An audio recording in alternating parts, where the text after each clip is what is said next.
Yes, he knows my name. Chapter 12, verse 41 through 44. Jesus sat down opposite the place where the offerings were put and watched the crowds putting their money into the temple treasury. Many rich people threw in large amounts. For those of you whose custom it is to stand up for the word, you can. If you don't want to, it's okay. Her widow came and put in 2 very small copper coins, worth only a few cents.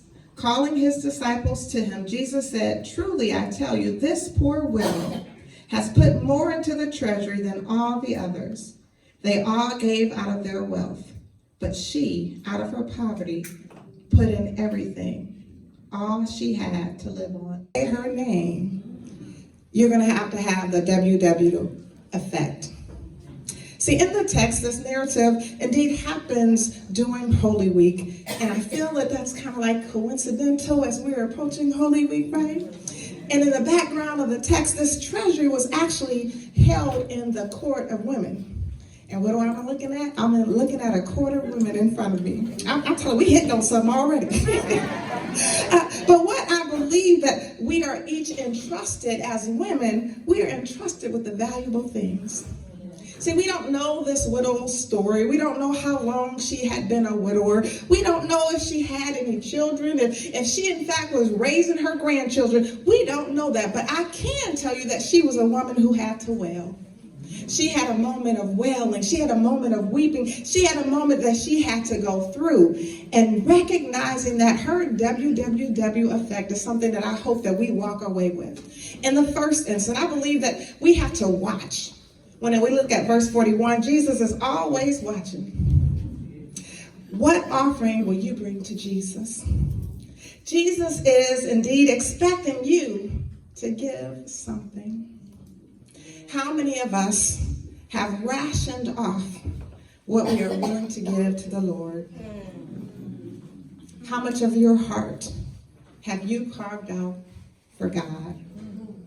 See, I believe that Jesus indeed is looking for humble servants, women who are devoted to God. He's on the lookout.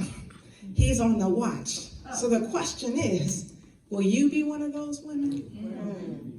The WWW effect means that you have to know your worth.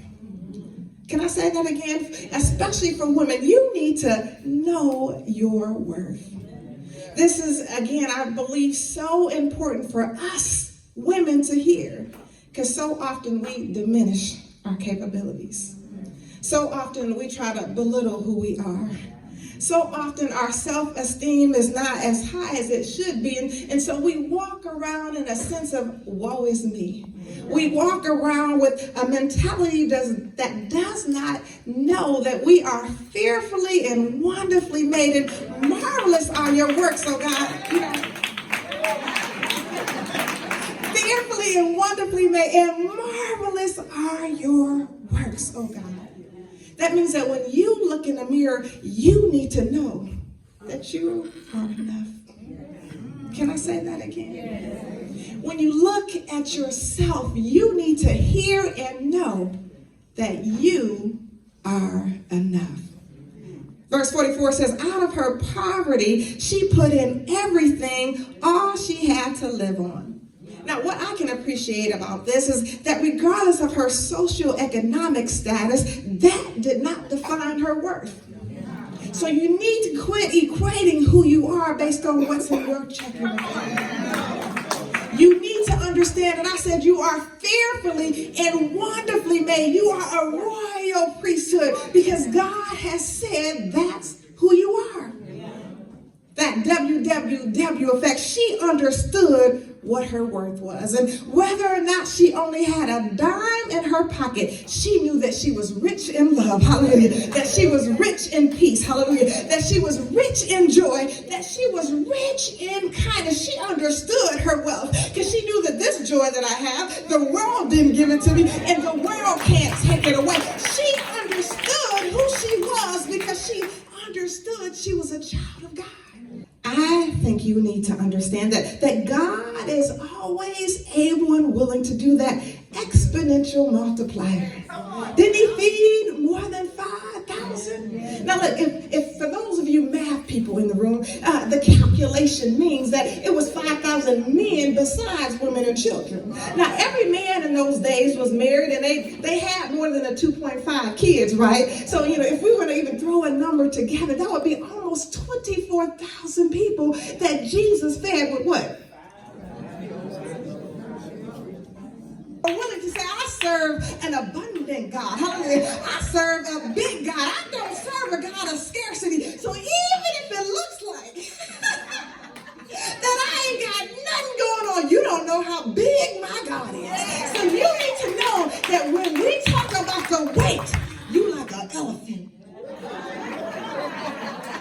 You coming in heavy. You need to know your weight. So I'm going to ask you again. Are there any women up in here willing to put it all on the line for Christ? Hey, you ain't got to know my name, but if you know I'm sold out for Christ, you're going to feel God's love. If you know I'm sold out for Christ, you're going to feel God's joy. If you know that I am sold out for Christ, you will know, hallelujah, that God is always watching.